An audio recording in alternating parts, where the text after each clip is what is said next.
नमस्कार मंडळी, आई कुठे काय करते या मालिकेच्या आजच्या भागात आज आपण बघणार आहोत. अनिरुद्ध अरुंधतीच्या हातातून फाईल हिसकावतो आणि आप्पांजवळ जाऊन बसतो. आप्पांना ती फाईल दाखवतो आणि आप्पांना म्हणतो की आप्पा, आता तुम्हीच सर्वांना सांगा की ह्या पेपर्सवर ज्या सह्या आहेत त्या तुमच्या आहेत की कोणाच्या आहेत. आप्पा जेव्हा ती फाईल बघतात तेव्हा आप्पांना धक्काच बसतो आणि मग ह्या सगळ्या सह्या कशा प्रकारे झाल्या होत्या हे आप्पांना आठवतं. ज्यावेळी आप्पा सोफ्यावर झोपलेले होते त्यावेळी आभी आणि अनिरुद्ध तिथे आले होते. तेव्हा अनिरुद्ध आप्पांना उठवतो आणि आप्पांना म्हणतो की आप्पा, मला तुमच्या सह्या हव्या होत्या. त्यावर आप्पा त्याला विचारतात की सह्या, कुठल्या सह्या? अनिरुद्ध म्हणतो की अहो काही नाही आप्पा, तुमचा हेल्थ इन्शुरन्स क्लेम करायचा होता. आपण हॉस्पिटलमध्ये गेलो होतो ना, त्यात तुम्हाला टाके लागले आणि तेच पैसे आपल्याला परत घ्यायचे. तर आप्पा म्हणत असतात की अरे पण इन्शुरन्स क्लेम केल्यानंतर पैसे मिळतील का? अरे पण मी ॲडमिट कुठे होतो? तेव्हा आभी सुद्धा म्हणत असतो की अहो आप्पा, पण जनरली पैसे मिळतात. अहो तुम्ही सह्या करा ना, तुम्ही किती प्रश्न विचारताय. आपण क्लेम करून बघूयात आणि समजा मिळालेच पैसे तर करूयात आपण काहीतरी. आप्पा म्हणतात की बरं ठीक आहे, चल मी बघतो आणि तुम्हाला चष्मा दे, मला मी जरा वाचून बघतो. तर आभी आता चष्मा द्यायला जातो तर अनिरुद्ध आभीचा हात मागे घेतो आणि म्हणतो की चष्मा देऊ नको. आप्पा पुन्हा विचारतात की अरे देतोयस ना मला चष्मा? तेव्हा आभी म्हणतो की अहो आप्पा, आता तुम्ही चष्मा कुठे बघत बसलाय, द्या ना पटकन त्या सह्या करून, म्हणजे मी पुढच्या प्रोसेस करायला मोकळा. आप्पा म्हणतात की अरे पण मला एकदा हे सगळे पेपर्स वाचावे लागतील. आभी म्हणतो की काय बोलताय हो आप्पा, तुमचा काय माझ्यावर विश्वास नाही का? आता काय तुमची सगळी प्रॉपर्टी मी काय माझ्या नावावर करून घेणार आहे? आप्पा म्हणतात की नाही रे बाळा, मला तसं नव्हतं म्हणायचं, बरं चल पेन दे. आप्पा आभीकडनं पेन घेतात आणि म्हणतात की सांग कुठे सह्या करू. तर आभी आता सह्या कुठे करायच्या हे आप्पांना सांगत असतो आणि त्याप्रमाणे आप्पा सह्या करत असतात. आप्पांनी ते पेपर्स न वाचताच त्या पेपर्सवर सह्या केलेल्या असतात आणि ही गोष्ट आप्पांना क्लिक होते. मग आप्पा अनिरुद्धला विचारतो की तुम्ही तर मला म्हटले होते की इन्शुरन्स क्लेम करायचा आहे आणि म्हणून तुम्ही ह्या सह्या घेताय म्हणून. जेव्हा चोर घरात घुसले होते आणि मला लागलं होतं तेव्हा तू आणि आभी दोघंही माझ्याकडे आले आणि तुम्ही माझ्याकडनं पेपर्सवरून सह्या घेतल्या. आता ही गोष्ट ऐकून घरातल्या सगळ्यांना खूप मोठा धक्का बसतो. तेव्हा अनिरुद्ध म्हणत असतो की नाही आप्पा, सॉरी, आम्हाला असं नव्हतं करायचं. पण तुम्ही काही केले ऐकतच नव्हता आणि घरातल्या सगळ्यांना इथे टॉवर व्हायला हवाय. पण तुम्ही मात्र एकटेच अडून बसला होता, मग आम्ही तरी दुसरं काय करणार होतो? आमच्याकडे दुसरा कुठलाही पर्याय नव्हता. तर संजना आप्पांना म्हणत असते की आप्पा, आम्ही काय तुम्हाला घराबाहेर नाही काढणार आहोत, तुम्हाला सुद्धा एक स्वतंत्र फ्लॅट मिळणार आहे. आपण सर्वजण एकाच टॉवरमध्ये राहणार आहोत आणि म्हटलं तर एकत्रच. फक्त इतकाच असेल की प्रत्येकाला स्वतंत्र त्याची त्याची जागा मिळेल. अहो आप्पा, आपल्याला चांगल्या घरात राहता येतील, सोबतच फॅसिलिटी सुद्धा आपल्याला मिळतील आणि सगळेजण खुशच राहू की आपण. अरुंधती मात्र खूप चिडते आणि म्हणते की तुम्हाला स्वतःच्या चुकांचं समर्थन करायला लाज नाही वाटत का? तुम्हाला कळत नाही का त्यावेळी आप्पांना किती लागलं होतं आणि अशा परिस्थितीत तुम्ही त्यांना फसवून सह्या घेतल्या त्यांच्याकडनं? तुम्ही फक्त या गोष्टीचा फायदा घेतलात. अरे अभि, या दोघांकडनं तशी मला काही अपेक्षा नव्हती, पण तू मात्र इतक्या खालच्या पातळीला उतरलास. रेस्टॉरंटच्या वेळी सगळेजण तुझ्या विरोधात गेले होते तेव्हा तू मला म्हटला होता की मी तेव्हा तर डोळ्यात पाणी आणून मला म्हणत होता की संजनाच्या लेवलला मी कधी वागणार नाही म्हणून. मग रे, आता काय झालं? स्वतःच्या आजोबांना फसवताना तुला लाज नाही वाटली का? आभी म्हणतो की आई, तू काही पण बोलू नकोस. हे बघ, मी आप्पांना फसवलं नाहीये, मी फक्त इतरांची साथ दिलीये. जर इथे टॉवर होण्यामध्ये सगळ्यांचं भलं जर होणार असेल तर आपण हे घर बिल्डरला का नाही द्यायचं? उगाच आप्पा कोणाचा विचार न करता हट्टाला पेटले होते आणि आप्पा चुकीचे होते हे सगळ्यांनाच दिसत होतं आणि एवढंच नाही तर तू त्यांना सपोर्ट करत होतीस आणि म्हणूनच मी हे सगळं करण्यासाठी तयार झालो. तेव्हा अरुंधती म्हणते की वा अभि, अरे एवढं होतं तर आमच्या दोघांचं मतपरिवर्तन करण्याचा प्रयत्न करायचा होता. कधी येऊन तू आमच्याशी शांतपणे बोललास का? नाही ना. मग हा कुठला मार्ग निवडला? स्वतःच्या आजोबांना फसवून त्यांच्या सह्या घेतल्यास तू. इतका कसाने निष्ठुर झाला तू? अरुंधती आप्पांना म्हणते की आप्पा, तुम्ही काळजी करू नका, तुम्हाला या घरातून कोणीही बाहेर काढू शकत नाही. तेव्हा अनिरुद्ध उठतो आणि म्हणतो की आप्पांना कोणीच घराबाहेर काढत नाहीये. उगाच तू त्यांच्या डोक्यात काही भरू नको. बिल्डरने काही पैसे सुद्धा दिलेले, बिल्डरने ॲडव्हान्स दिलेला आहे आणि त्यामधला सुद्धा आप्पांचा शेअर मी त्यांना द्यायला तयार आहे. अरुंधती म्हणते की तुम्ही आप्पांना शेअर द्यायला तयार आहात कोण तुम्ही? हे आप्पांचं घर आहे, तुम्ही आप्पांच्या घरात राहतात आणि त्यांच्यावर उपकार करणारे तुम्ही कोण आहात? आप्पा ती फाईल अनिरुद्धच्या हातात देतात आणि तिथून निघून जात असतात. आरोही आणि अरुंधती आप्पांना थांबवत असतात. मग जाता जाता आप्पा अनिरुद्धला म्हणतात की अनिरुद्ध, माझी फक्त एक विनंती आहे तुझ्याकडे. कांचनला यातलं काही कळून देऊ नकोस, कारण तिचा अजूनही तुझ्यावर खूप विश्वास आहे. तिला या सगळ्याचा खूप मोठा धक्का बसेल आणि तिला सहन होणार नाही असं बोलून आप्पा तिथून निघून जातात. अरुंधती मात्र खूप चिडलेली असते आणि ती म्हणत असते की तुम्ही माणसं आहात की कोण आहात, स्वतःच्या आजोबांना फसवण्याचा विचार तुम्ही कसं काय करू शकता. तेव्हा अनिरुद्ध म्हणतो की तू तोंड सांभाळून बोल, आम्ही काही त्यांना रस्त्यावर नाही आणत आहे. या बदल्यात त्यांना एक मोठा फ्लॅट आणि पैसेही मिळणार आहे आणि काही चांगलं होण्यासाठी थोडं खोटं बोललेलं चालतंच. ईशा म्हणते की आई, आम्ही सर्वजण बाबांच्या बरोबर आहोत आणि आम्हाला नाही वाटत की बाबांनी काही चुकीचं केलंय. सगळ्यांना हे घर विकायचं होतं, आप्पा एकटेच होते आणि त्यामुळे आम्ही हा निर्णय घेतलाय. अरुंधती म्हणते की अगं ईशा, काय बोलतीयस तू हे आणि कुठल्या गोष्टींचं समर्थन करतीयस अगं तू. मग ईशा अरुंधतीला म्हणते की आई, तू तरी तुझ्या वागण्याचं समर्थन करू शकतेस का? कोणत्या कारणासाठी तू नक्की आजोबांना सपोर्ट करतेयस, कोणत्या कारणासाठी तू नक्की आप्पांना सपोर्ट करतेय? त्यांना हे घर पाडायचं नाहीये म्हणून तू एकटी त्यांच्यासोबत उभी राहतेस का? आणि काय ग, आई आहेस ना तू आमची, तू स्वतःला आई म्हणवतेस आमची, मग तुला आमचे प्रॉब्लेम दिसत नाही का? मग आमची आयुष्य, आमचं स्वप्न तुला दिसत नाहीये का? मग यश ईशाला म्हणतो की जर तुमचं आयुष्य, तुमची स्वप्न आहे तर तुम्ही तुमच्या पद्धतीने, तुमच्या पैशाने पूर्ण करा. जगा ना तुम्ही चांगलं आयुष्य, तुम्हाला कोण नाही म्हणतंय. परंतु या वयामध्ये आजी आप्पांना दुःख देऊन, त्रास देऊन नक्की काय मिळवताय तुम्ही? आभी म्हणत असतो की यश, उगाच काही पण बोलू नकोस आणि आप्पांना आम्ही त्रास देतोय ही गोष्ट पहिल्यांदा डोक्यातून काढून टाक, उलट आप्पा आम्हाला त्रास देताय असं म्हण. यश म्हणतो की अरे आभी, तुम्हाला कळत कसं नाहीये, संजना आणि बाबांनी मिळून तुमचा ब्रेन वॉश केलाय, तुम्ही दोघं फक्त त्यांच्या तालावर नाचताय. तर आभी म्हणतो की तू आईच्या तालावर नाचतो त्याचं काय, आणि तू हे सगळं नाही का म्हणतोयस रे? नाही म्हणण्याचं एक व्हॅलिड रिझन आहे का तुझ्याकडे? फक्त आई म्हणते म्हणून तू हो म्हणतोयस ना? यश म्हणतो की आहे ना, माझ्याकडे 100 कारणं आहेत. तर ईशा आभीला म्हणत असते की जाऊ दे ना आभी दादा, तू पण कोणाला समजावतोयस? त्याला इथे टॉवर नको ना त्याचा, मग तो त्याचा शेअर घेईल आणि इथून निघून जाईल. आणि जर त्याला त्याचा शेअरही नको असेल तर मग त्याला आपण कोर्टात उत्तर देऊयात. चांगली सुरुवात होत असताना मला उगाचच या घरामध्ये भांडणं नकोय. जेवढी या विषयावर चर्चा व्हायची होती तेवढी आता झालीये. यश म्हणतो की ईशा, असं म्हणतेस का तू? बरं ठीक आहे, मग आता आपण कोर्टातच भेटूयात, बघूयात आता हे घर तुम्ही कसं बिल्डरला देता ते. संजना म्हणते की आता कोर्टात जाऊन काय करणार आहेस, मूर्ख आहेस का तू? आणि तशी पण सगळ्या मेजॉरिटी पीपलची सही भेटली आम्हाला, अविनाशची एनओसी सुद्धा आम्हाला भेटली आहे, आप्पांनी सुद्धा सही केली आहे, त्यामुळे तुझ्या एकट्याच्या सहीमुळं काहीही अडणार नाही. सो हा मूर्खपणा सोडून दे, गपचूप तुझा शेअर घे आणि सोडून दे हा विषय इथल्या इथे, नाहीतर शेवटी तुझे हात हे रिकामेच राहतील आणि मग रडत बसण्याची वेळ येईल तुझ्यावर. यश म्हणतो की ते तू मला नको सांगूस. संजना म्हणते की आरोही, आता तूच समजाव बाबा तुझ्या नवऱ्याला. अगं आरोही, तू तरी थोडा विचार कर की हातात जर पैसे नसतील तर तू कसं बाळवणार आहे ग तुझ्या बाळाला? शेवटी काय ग, सगळे इथिक्स बाजूला ठेवावे लागतात आणि या जगात शेवटी पैशालाच किंमत आहे. होप सो तू स्मार्ट असशील आणि तुला या सगळ्या गोष्टी कळत असतील. तेव्हा यश म्हणतो की तिला सांगण्याची काही गरज नाहीये संजना. अनिरुद्ध संजनाला म्हणतो की संजना, बास आता, आणि फुकट कशाला वेळ वाया घालवतीयस? काम तर झालंय, आता यांना काय गोंधळ घालायचा तो घालू देत. आणि यश, येत्या काही दिवसांमध्ये बिल्डर आता घर खाली करायला येणार आहे, त्यामुळे तू आणि आरोही तुमची सोय बघा. हवं तर या अरुंधतीकडे राहायला जा, ही सांभाळते ना तुम्हाला, फुकटचे सल्ले देत असते तुम्हाला नेहमी.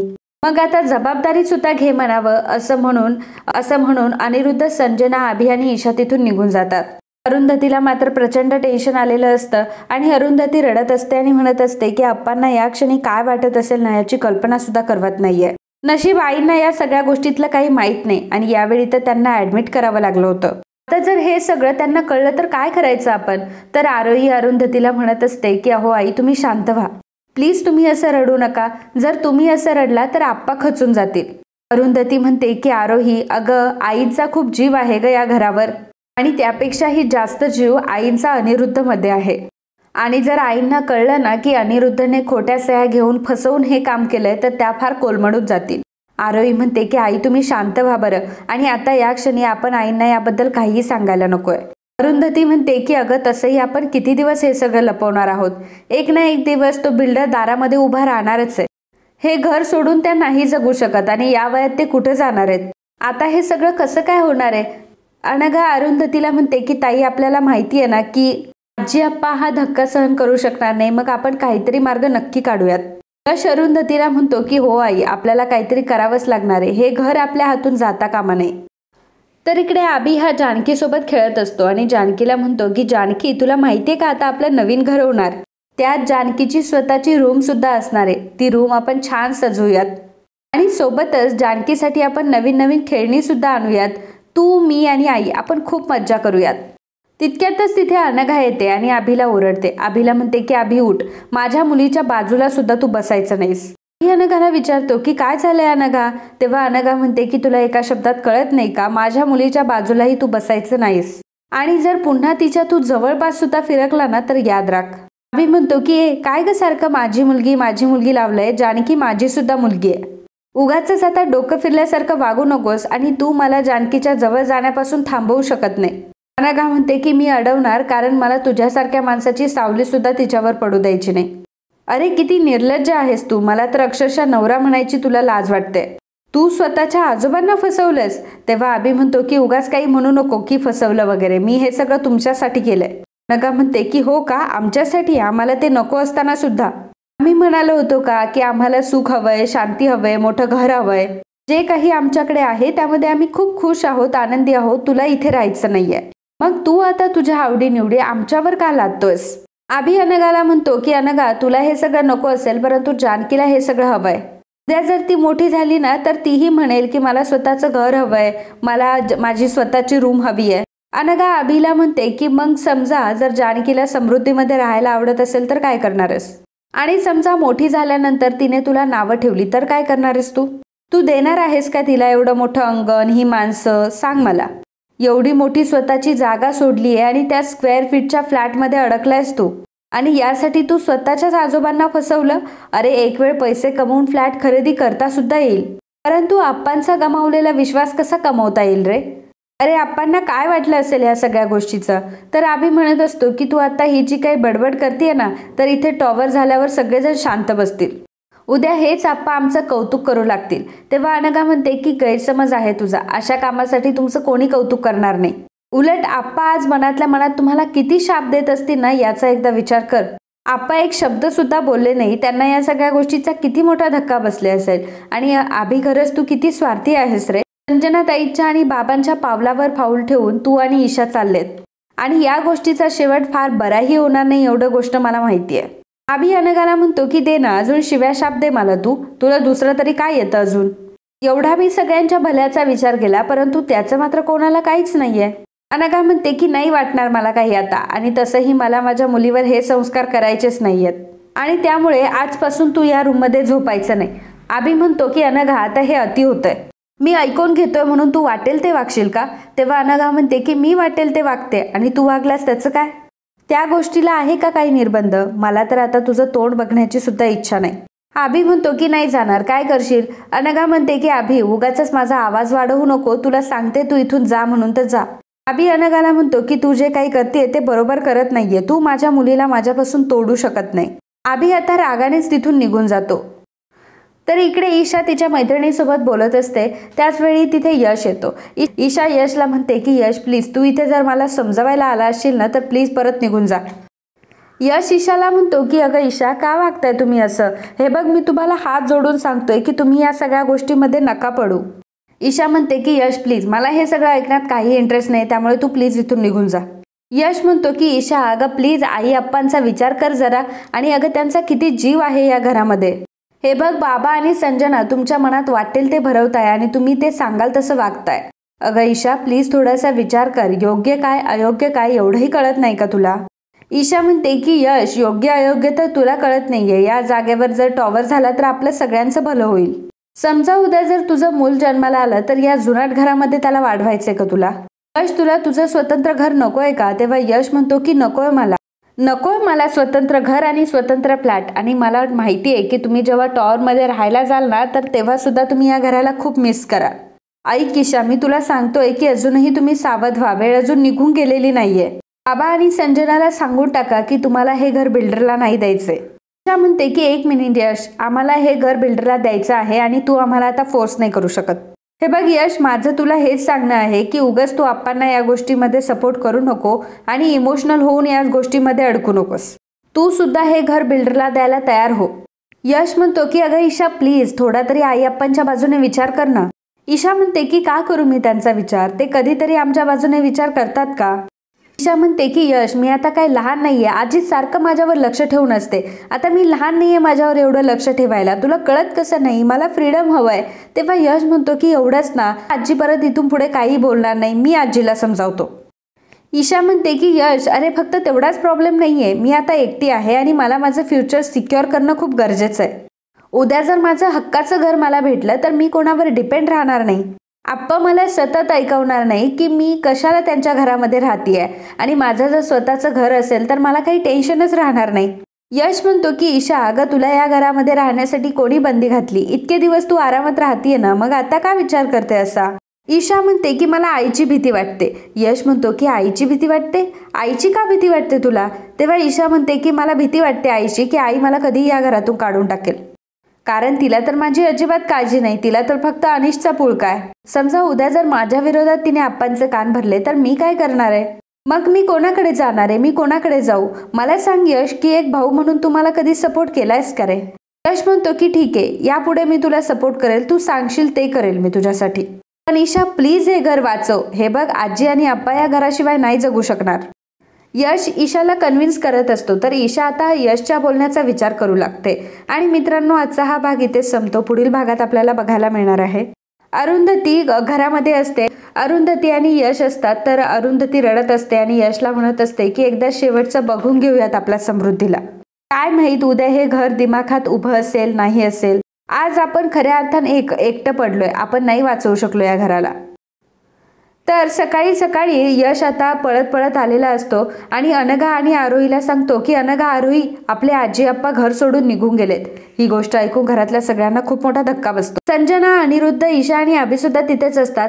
तर आरोही म्हणत असते की अरे कुठे गेले असतील ते? तर यश म्हणतो की यामध्ये असं लिहिलंय त्यांनी की शोध घेण्याची काही गरज नाहीये, आणि त्यामध्ये असंही लिहिलंय की जे जिथे कुठे असतील तिथे आनंदाच असतील, आमची काळजी करण्याचं काही कारण नाहीये. यश जेव्हा ही चिठ्ठी वाचून दाखवतो तेव्हा सगळ्यांना खूप मोठा धक्का बसलेला असतो, आणि आता आजी आणि आप्पा नक्की कुठे गेले याचा सर्वजण विचार करू लागतात. तर मित्रांनो, तुम्हाला काय वाटतं की आजी आणि आप्पा घरातून निघून तर गेलेत, परंतु या गोष्टीचा गिल्ट कुठेतरी ईशा आणि अभिला येईल का? ईशा आणि अभिला वाटेल का की नाही, आपण खूप चुकीचं करतोय, आपल्यामुळे आप्पा घर सोडून निघून गेलेत, आणि सोबतच सर्वजण आप्पांना सुखरूप घरी घेऊन येतील का, की आप्पा कधी सापडणारच नाही? या खूप साऱ्या प्रश्नांची उत्तरं तुम्हाला येणाऱ्या काही एपिसोडमध्येच मिळणार आहे. त्यामुळे रोज आपली आई कुठे काय करते ही मालिका बघत राहा, आणि आपला व्हिडिओ तुम्हाला कसा वाटला हे आम्हाला नक्कीच सांगा. थँक्यू. मित्रांनो, जर तुम्ही व्हिडिओ बघतच असाल तर प्लीज व्हिडिओला लाईकसुद्धा करा, कारण लाईक करण्यासाठी काही वेळ नाही लागत आणि तुमचा तो लाईक आमच्यासाठी खूप महत्त्वाचा आहे.